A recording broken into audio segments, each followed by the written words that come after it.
அன்று காதல் பண்ணியது உந்தன் கன்னம் கிள்ளியது.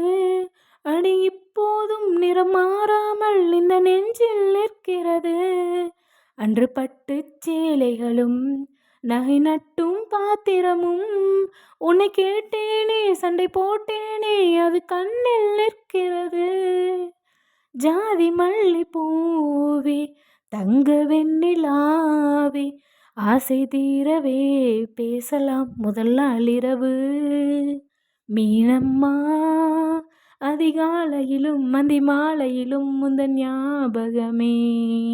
அம்மம்மா முதல் பார்வையிலே சொன்ன வார்த்தையெல்லாம் ஒரு காவியமே. சின்ன சின்ன ஊடல்களும் சின்ன சின்ன மோதல்களும் மின்னல் போல வந்து வந்து போகும். ஊடல் வந்து மோதல் வந்து முட்டிக்கொண்ட போதும் இங்கு காதல் மட்டும் காயமின்றி வாழும்.